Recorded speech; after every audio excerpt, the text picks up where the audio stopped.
అందరికీ నమస్కారం.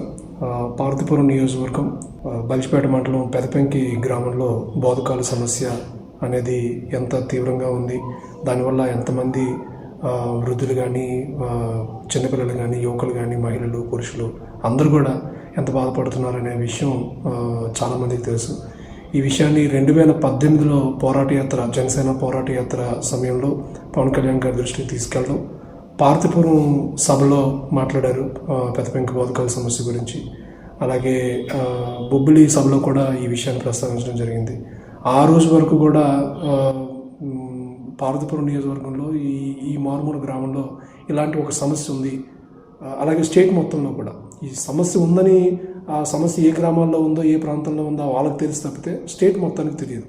So state మొత్తానికి తెలిసే విధంగా, అలాగే ప్రభుత్వం కూడా కనువిప్పు కలిగే విధంగా ఆయన ఆ రోజు మాట్లాడడం వలన కొంతమేరకు 2019 ఆ సమయంలో ఆ పెదపెంకి గ్రామానికి కొంత మెడికల్ ఎయిడెన్స్ కానీ, అలాగే మిగతా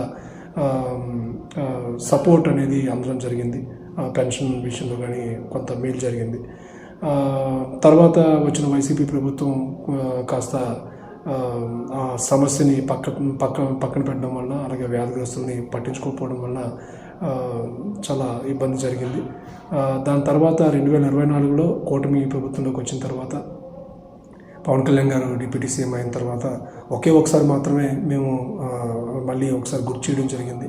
కానీ ఆయన చిత్తశుద్ధి ఎంత గొప్పగా ఉందనేది ఈ ఒక్క విషయంలో మనకు అర్థమవుతుంది. 2018లో ఆయన ప్రస్తావించిన అంశాన్ని, ఆయన దృష్టికి వెళ్ళిన అంశాన్ని గుర్తుపెట్టుకొని మరి ఈరోజు ఒక్కొక్కటిగా ఆయన ఆ గ్రామం గురించి పట్టించుకొని, ఆ బోధకాల సమస్య అనేది ఒక గ్రామానికి సంబంధించింది కాదు, అది పారిశుద్ధ్య లోపం వల్ల జరుగుతున్న సమస్య అని చెప్పి గుర్తించి దాన్ని ఇంత పెద్ద ఎత్తున మీడియాకు కానీ, ప్రభుత్వానికి కానీ తెలిసే విధంగా చేస్తూ అక్కడ వ్యాధిగ్రస్తులకి, అలాగే ఆ వ్యాధి బారిన పడకుండా ప్రజలను కాపాడటానికి ఆయన తీసుకుంటున్న చర్యలు నిజంగా మేమందరం కూడా మా ప్రాంతం తరఫున పవన్ కళ్యాణ్ గారికి మనస్ఫూర్తిగా కృతజ్ఞతలు తెలియజేసుకుంటున్నాం.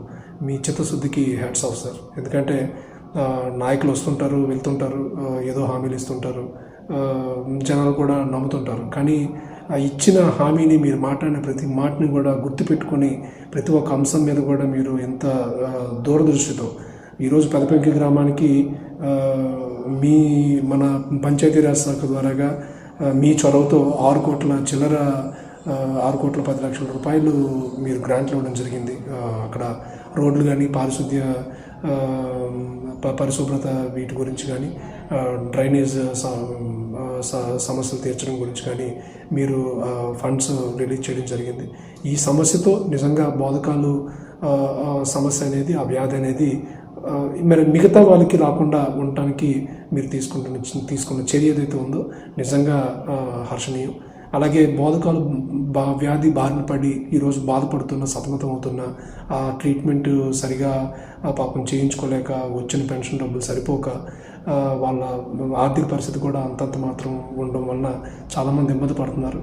వాళ్ళకి సరైన చికిత్స అందే విధంగా మీరు తీసుకుంటున్న చర్య, అలాగే ఆ పెన్షన్ కూడా కొంచెం ఏమైనా పెంచే ఆలోచన ఏమైనా చేస్తే వాళ్ళ ట్రీట్మెంట్కి సరిపోయేటట్టుగా వాళ్ళకి దోహదపడుతుందని చెప్పి అక్కడ గ్రామస్తుల్ని, అక్కడ వ్యాధిగ్రస్తుల్ని మనం కలిసినప్పుడు ఆ వ్యాధితో బాధపడుతున్న కుటుంబాలు ఎవరైతే ఉన్నారో వాళ్ళు చెప్పిన మాటని మీ దృష్టికి తీసుకురావాలని చెప్పారు. ఈ విషయాన్ని కూడా కొంచెం మీరు దృష్టిలో పెట్టుకొని ఆ గ్రామంలో ఈ వ్యాధి వల్ల బాధపడుతున్న వాళ్ళకి మీరు అండగా నిలుస్తారు, తప్పనిసరిగా మీరు న్యాయం చేస్తారనే ఒక దృఢమైన సంకల్పంతో జనసేన కార్యకర్తలుగా, జనసేన అభిమానులుగా, జనసేన నాయకులుగా మమ్మల్ని అందరినీ కూడా తలెత్తుకొని జీవించే విధంగా మీరు తీసుకుంటున్న ప్రతి ఒక్క పరిపాలనా కార్యక్రమానికి నిజంగా థ్యాంక్ యూ.